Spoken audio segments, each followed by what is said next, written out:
And thank you all for being here. I really appreciate your listening. And tonight I'm going to read from a reflection of sorts that I wrote a couple of years ago in 1617 for an anthology put together by John Bloomberg Risman. But when I came to it again, definitely there's an evolution happening with this piece. And so it's different than what has been published. And I felt like it was a good reflection on my relationship with Cascadian Zen, even though it's somewhat, not coming at it directly at all throughout it necessarily. And then I have a selection of my creative work that I'm going to read from newest to oldest that has a through thread of what I feel is like my most Cascadian Zen work, which it is absolutely part and parcel of who I am and what my work is about, and I think you will hear it as well. And thank you again for listening and for being here.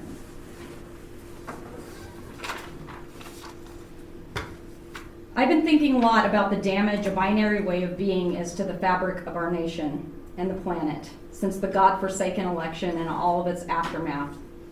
But my resistance to the binary did not arise with the daily savage violence of 45 and his cronies or with the many government officials, paid people in power who have stood by and done nothing. That resistance started long ago, propelled by my status as an Air Force brat that moved every 3 to 4 years around the country. That inherent resistance drew me to Buddhism at least as early as 19, when I found the Tao Te Ching, and that launched a lifelong engagement with Buddhist philosophy. I, of course, understand that the Tao Te Ching is not Buddhist. I've spent much of my life naturally at odds with the binary way of thinking and being. I moved to a new place every 3 or 4 years growing up, and as such did not always have the ease of safety, acceptance, and belonging within defined group boundaries. Over time, I think I resisted easy social identification because that identification so often seemed less thoughtful and, more importantly, seemed to drive disconnection between human beings.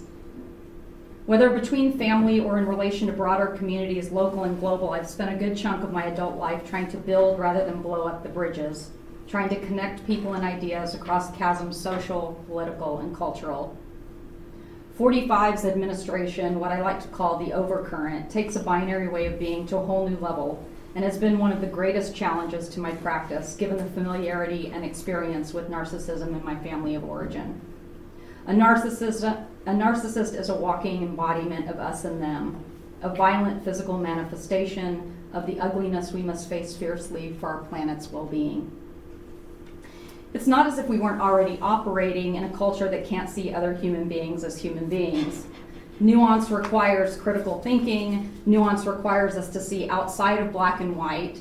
Zen aligns with my values: equity, presence, mindfulness, kindness, openness, honesty. A Zen orientation actually contributes to a more nuanced way of thinking, for me at least. A growing and very troubling number of news outlets drive binary reinforcing news that serve the privileged few rather than the diverse individuals and country that we are. And they've actually been brutally and depressingly effective at convincing at least 25% of our population that caring about the well-being of other human beings is only something you do if you're a liberal do-gooder. Caring about other human beings has become a partisan issue. Since May of 17, I transitioned out of my associate professor and program director role at Pace University. I moved to Seattle and lived out of a suitcase for about 5 months as Carl, my partner, finished preparing our New York home for sale of our house and the cross-country move back home. During all this, I was seeking my next career position and met with just under 100 people in informational meetings alone. That was by December of 17. What all those meetings gave to me was at least a marginally better sense of well-being, because I now know just how many people are dedicated to making the world and their community here in Cascadia a better place. There are people working every day to create conditions for us to see human beings as human beings. At the UW Racial Ecologies Conference in spring 17, there was a group of nonprofits, some of which included Idle No More, Got Green, Women of Color Speak Out, It was important for me to hear the fierce acknowledgement that local environmental organizations have historically had primarily white leadership, pointing to the vital importance of us forging new paths in the internal and systemic work to create more opportunities and access for people of color in Cascadia. At the Crossroads Climate and Social Justice event in October 18, I saw how much work the organizers put into an event to help predominantly white audiences understand the kind of environmental injustices that communities of color are facing on a daily basis in Cascadia. My job search and subsequent landing at SEIU 775 Benefits Group have provided essentially 250 buoys to help keep me afloat during this national debacle. These are my role models, along with all the Buddhist thinkers that I am informed by and nourished by. I can talk about that more. The suffering that is happening as a direct result of the various actions taken by this administration is only going to be exacerbated over time, and it already is. And things are most assuredly worsening for the ecosystems and populations already compromised in positions of powerless and marginalization. My role models show me that we need practices like Zen to offer ways to disrupt binary ways of being. As a writer, I know my modality or kind of tactics needs to evolve by necessity, evolve from desperation, change by means of context. I've been so consumed with this geographic and professional upheaval, frankly, that I'm still thinking about what that means and how it will translate into my life as an artist, as a writer, and a Zen practitioner. What I do know is that by using language to attempt to drive cultural shifts, we shake the latent politics of language up. Regardless of medium, perhaps inspiring change, even if it's not change in our lifetime. Writers innovate. They incite through language. I don't believe language is itself revolutionary, but I do believe writers can shake the foundations, driving long-term transformation. As writers, we need to at least attempt to write ourselves out of this. We need to disrupt and challenge binary ways of thinking and being. We must radicalize ways of thinking and using language, a language that is bereft or unable to allow us as a country to live in connection. A binary way of thinking and being causes us to miss the beauty and possibilities of all the lives in all of us. Okay. I'm burning up. So, costume change. Okay. So this is from, I did this media project with this first piece I'm going to read, which is called Beryllium, and it's from the manuscript that I was talking about during your workshop, Elizabeth's workshop, and I basically wrote the poem, and then I sewed all the words of the poem into separate fabric panels, hand sewn. And then I did a letterpress version on fabric, so that was a second iteration. And then I did a video with my students from Seattle U when I taught as distinguished visiting writer here in the winter of 16. So the video's on here down.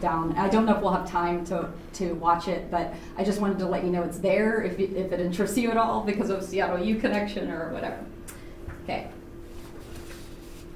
So this is from a manuscript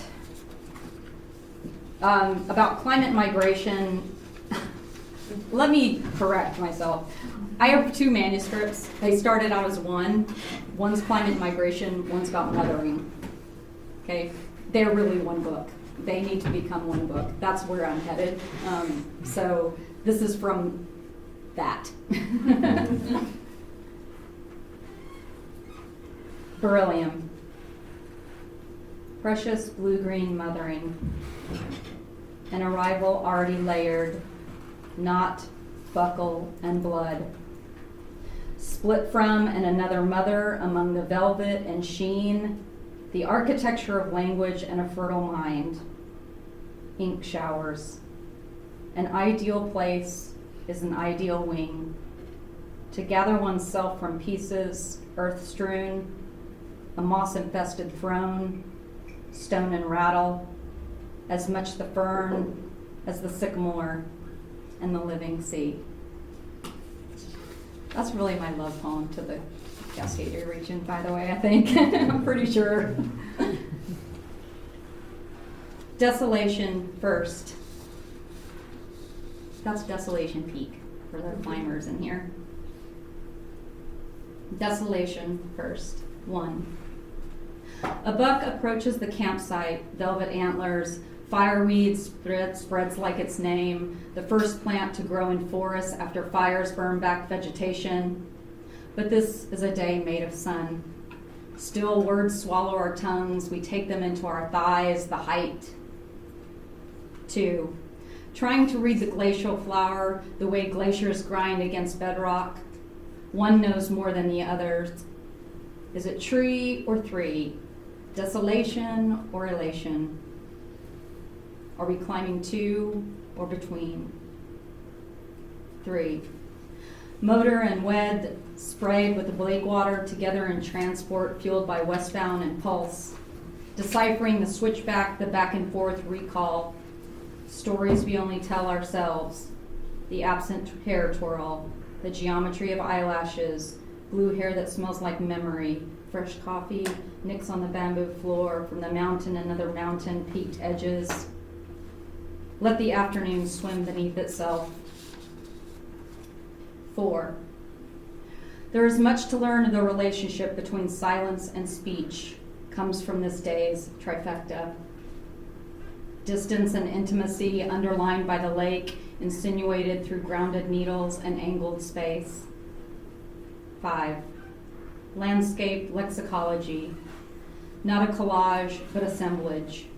Less 3 filaments than terrain tapestry. Boundaries without binaries, not what the scene is without, but all the breath it holds.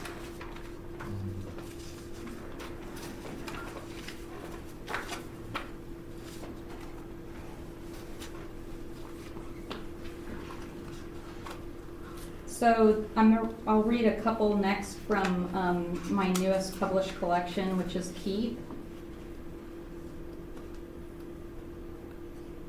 And the first is the central infrastructure,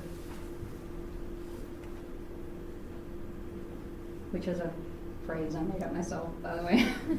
It's not an official term anywhere. Memory.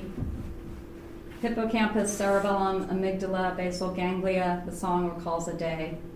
Splattered mud by car, the disparance of standing in puddles along speeding train, a matter of motor memory. Still how the sight of landscape harbors time.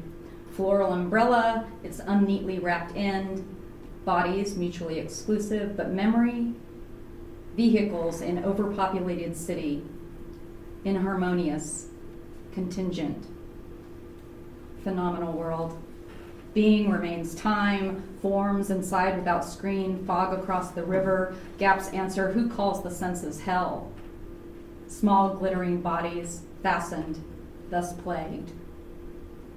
Logic. Agitation, etymology. Words unlock barrier or ferry beyond truth. The most important, if not gravity. No refuge under broken limbs. If not language, then what? Central infrastructure, a field. Skies, mind. Senses by way of intellect. Mind by way of senses. Swimming or darting at the confluence of many creeks.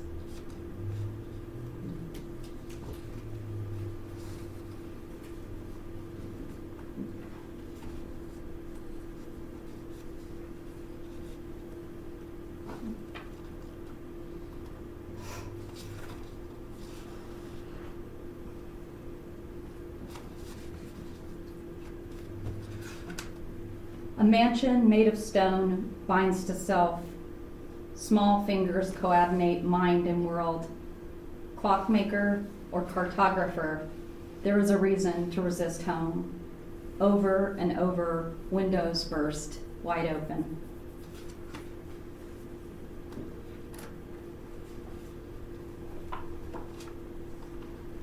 So the next couple I'm going to read are from the last We Stone 2. I forgot to say that Keep is about memory and Buddhist philosophy, and The Last Will Be Stone too is about, about art pieces that are about death. So it's really a meditation on death, at least conceptually to begin.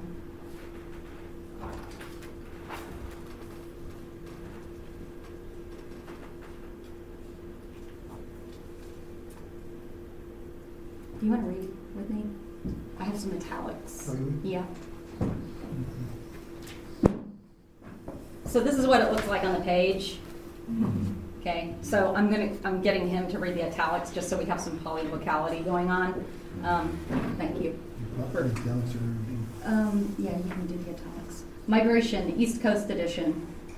Death is a phase. Follow the flight line to isolate the way of looking. Itself. Sight means not an end, to highlight ways of seeing. Its own past Bird and future. varnish, to make boundaries visible. For this reason. The feathers haunting, to combine direct imprinting. Death is understood. Fist, bomb, shell. As no death. Cracked window, to place birdsong in the middle.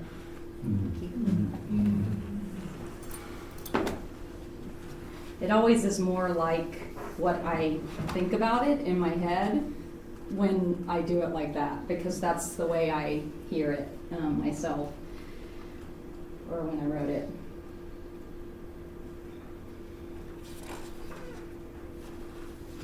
I'm getting sick of this this thing, so I think I'm going to start roving. The prop dances, ocean or air, grass instinct, the economy of gifts, feather headdress, cage with light, commonly the sound of action, water over stones, her hands movement of river between fathers, between feathers, mass balance, stone in palm.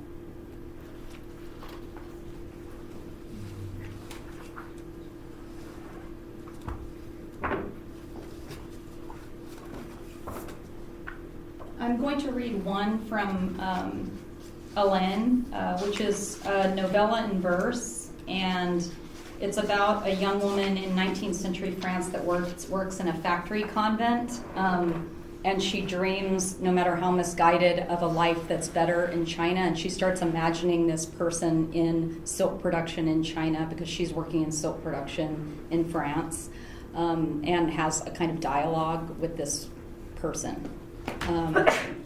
So this is the first piece, and it's untitled.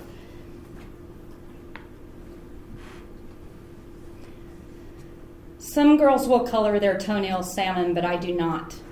Keenly aware of the details, I am cautious in the broken. Even at the feet, I feel but tell none. To spring a short way upon the grass is the background way. Forget the elastic or bounding movement. To eliminate succession of movements is to linger and lament, feel but tell no one a way of being. Insects on the interior. The cocoon makes something beautiful in shelter before the breaking out. 5 cranes on a canvas.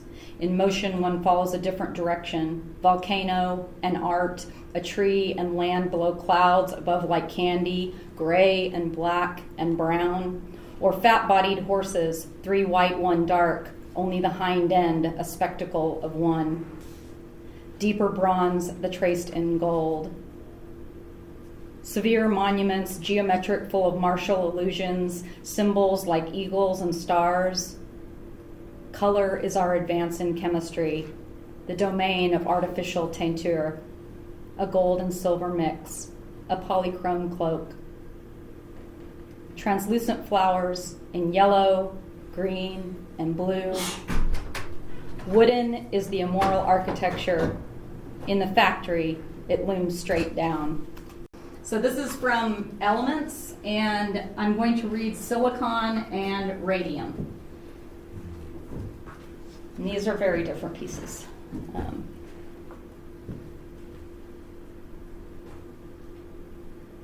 Most people have heard of silicon breasts. Silicon occurs in animal tissues, but not everyone has heard of silicon man. False. Choices are like a scale. At parties, in his spare time, the gold bars of success are weighed. Pontifications at home with an entire planet. The other, oat, wheat, and ash. Wheat will grow in sheltered conditions without silicon, but which would you rather be, a good person or a good writer? Shoulder the absurd imbalances, stocks are unable. You should only answer if you stand straight at attention and reinforce binary assumptions, to stand up in a breeze and parasites destroy, or how to think positively about artificiality, hair, feathers, and nails.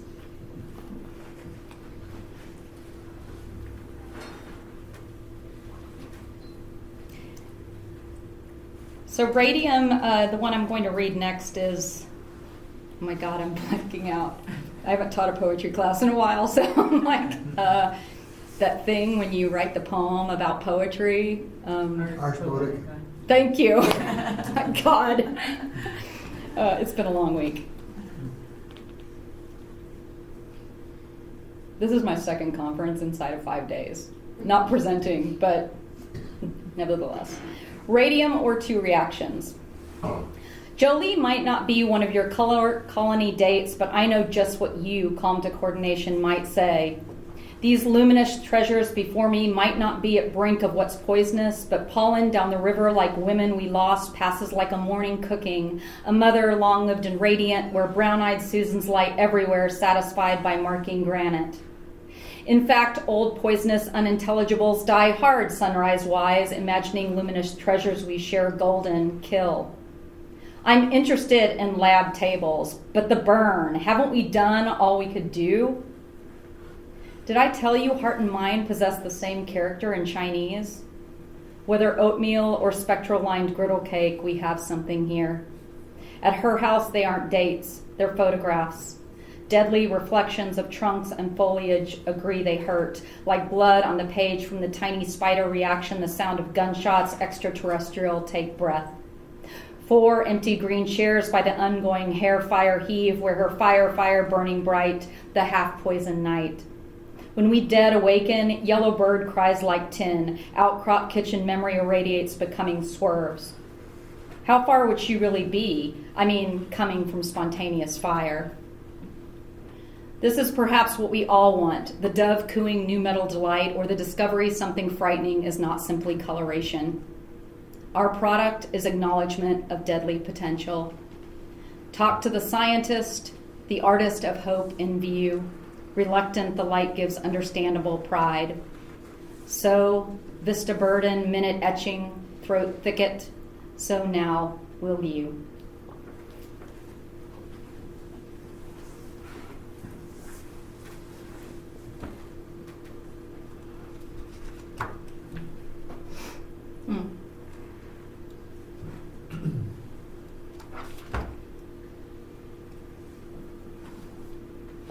Does anybody speak fluent Chinese in here? Yes. That would be willing to read one Chinese line in the last poem I read?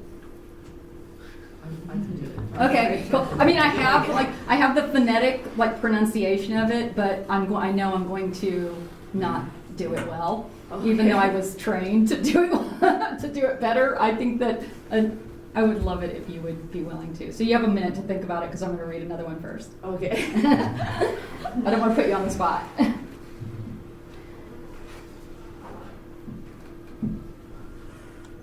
Okay.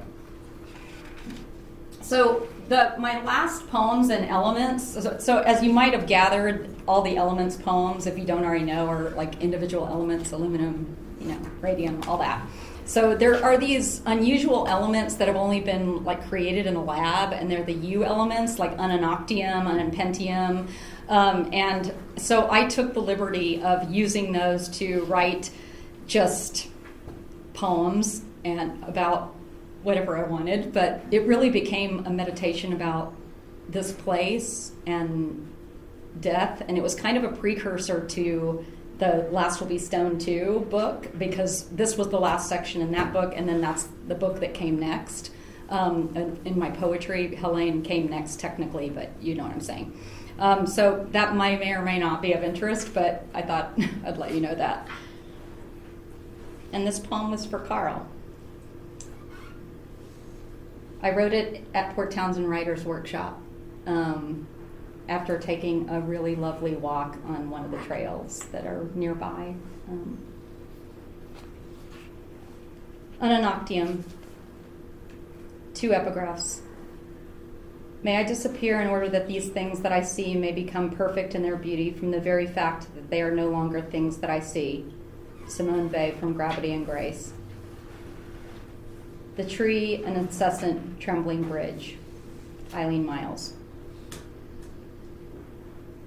I kind of want someone to read this one with me. Who's going to read with me? Will someone read italics with me? Carl? Do you want to read? Do you want to read?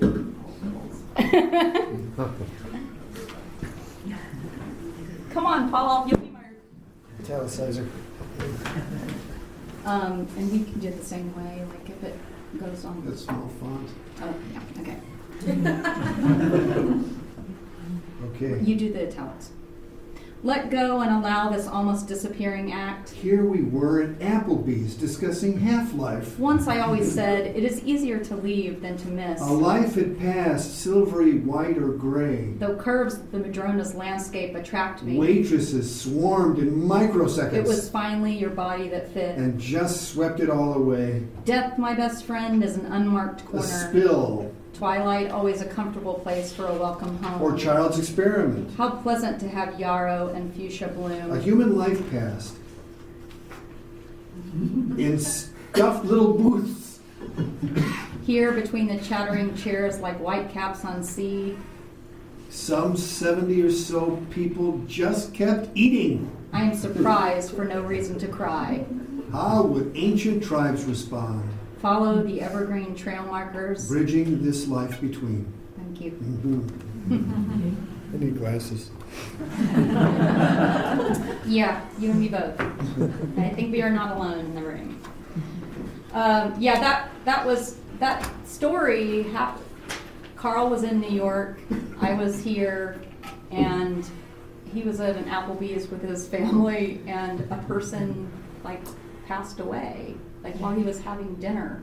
And I was meanwhile in the Spire region writing, and it was just kind of a parallel universes that really interested me, and I was trying to bring them together in this way. Okay, so am I going to read bad Chinese or? If I can find what words they are. Okay. So this is going to be the last piece that I read, I think. And if you want me to, I can show you the beryllium video if anyone's interested after this. But so this is how she.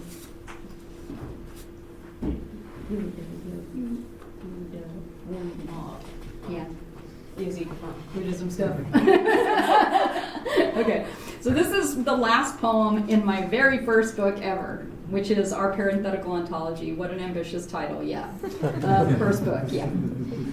It's called Deconstruction. Also ambitious because I was reading all this Derrida and language theory, and I'm like, dudes, this was done long ago by the Chinese. But anyway, okay. So, deconstruction. Zen through the pores, the heart. To explain how things get to words, a mangling, a pile of white bones. 不得有语，不得无语。 It can't be obtained with words, it can't be obtained without words, or without words, without silence. Empty of isness, emptiness. Origin beyond understanding, a lectern made of clouds, vibrating electrons on the edge of wood. We of the impermanence, oh emptiness and suffering, the transparence of body language, empty and connected, or empty because connected, the sense organs dispossessed. Thank you. Thank you so much for that.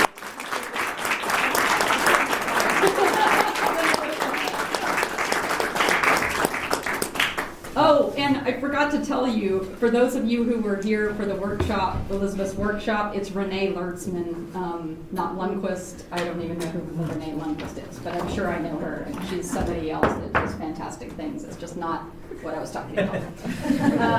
Okay, so do we want to see this video? Yes. It's a very lo-fi, okay, so I'll explain on this website, on the Bellingham Review website, it kind of walks through what I did. So I wrote the poem Beryllium, and then I sewed 61 words of the poems onto little 3x2 pieces of fabric, and I wanted the handmade book to have this tactility of Louise Bourgeois' Ode à l'Oubli. I don't know if any of you have ever seen it, but it's at MoMA. It's got these like, it was a fabric book, and the fabric pieces are about like this, and then she had art on and text on all of the squares, and they at the MoMA they had them displayed in like a grid, you know, maybe 9 of them or something, and it really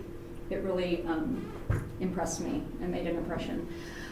So my grandmother had given me quite a bit of fabric and I wanted to use it, so I sewed this book, and it's a fat little book. If I had thought about it, I would have brought it. I think I'd unpacked it from my move 2 years ago.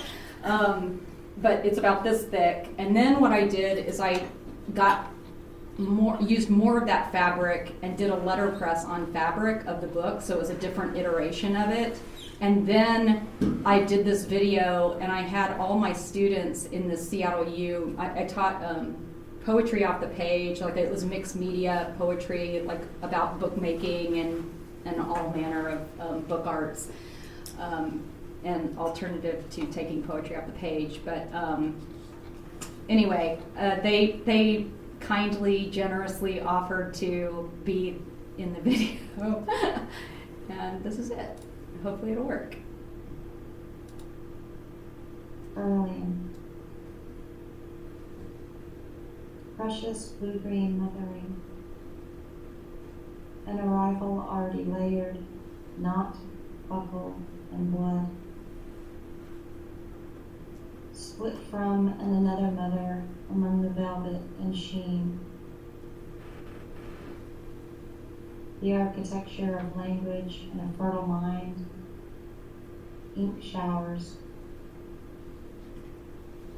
An ideal place is an ideal wing. To gather oneself from pieces earth-strewn.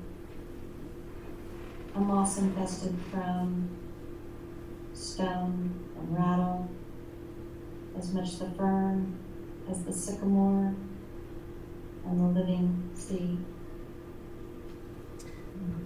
They were so lovely, that class. It was very meaningful, as you might imagine, to write what I called a love poem for the Northwest, and then to teach that class, and then to have them be part of this video, and it be the 3rd iteration of this poem, which is really, I guess, the 4th. So it was pretty cool. So anyway, that's my Deborah Poe world of writing and poetry. So if you have questions or comments, I welcome them. There's a little piece of raw slate in that fit at the top. Yeah. Precisely. Actually, I think that's Diablo. It's Diablo. Diablo. Yeah. It was the opera name Diablo. Yeah. Mm. One thing I really loved in one of those pictures when you had the 2 words from that poem, Ideal Place, that you had to read kind of backwards and through it to get to the word ideal, if you were just looking at that image. And it kind of conjured for me that once you idealize a place, it's no longer a place, that it's only in its placeness that you lose the ideal nature of it and get to the depth of it. So by turning it backwards and inside out, you draw that thought into the material. That's interesting. What that brought up for me, and it's just maybe a complete tangent, but I went to do I did my master's in Bellingham at Western, and then I got into the PhD program in Binghamton, and I went there instead of UBC because I got funding, and so I went away, and I had been here for 10 years, and it just about killed me. I mean, and I mean that very literally. It was a very psychologically, emotionally difficult time for me, and I spent the next decade, really deepening my engagement with communities in New York, where I was teaching at Pace and doing all these lovely things, and really challenging myself to understand if I was idealizing this place, because I view it as my heart's home, and I would come out here and I'd feel like someone opened shutter doors on my chest. It's that powerful, like as opposed to New York, where I always felt like this, like metaphorically, but not even like physically, like somatically. And so I have no doubts that drop kicking my tenured associate professor position, which I did at the end of the summer of 17, was the right decision, because I knew by that point that it was not an idealization. It was I needed to be here, and I never thought I would have that as a military brat. So that's what happened for me relative to that, but I really appreciate thinking about it that way, period. So thank you for that. You were involved in a Buddhist community in Bellingham? Yes, with Tim Burnett, Red Cedar Zen, which, there's been a profound amount of transition for me the last couple of years, and so I haven't been sitting with Seattle Soto Zen, but I have. But that is my connection to Seattle Soto Zen, and then when I went to New York, I was sitting with a Sangha that's Soto Zen as well, because I came to Tim and I said, hey, do you know anybody that knows anybody where I'm living? And he said, yeah, 40 minutes from you is this, and that's where I ended up really engaging and deepening my practice.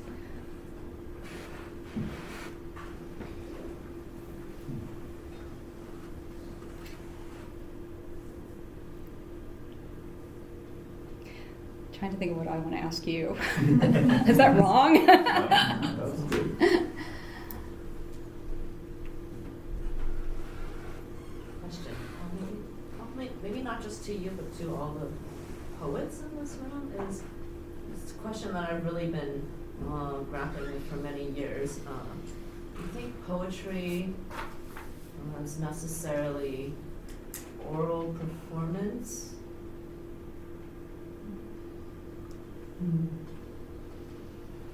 Like, does it need to be performed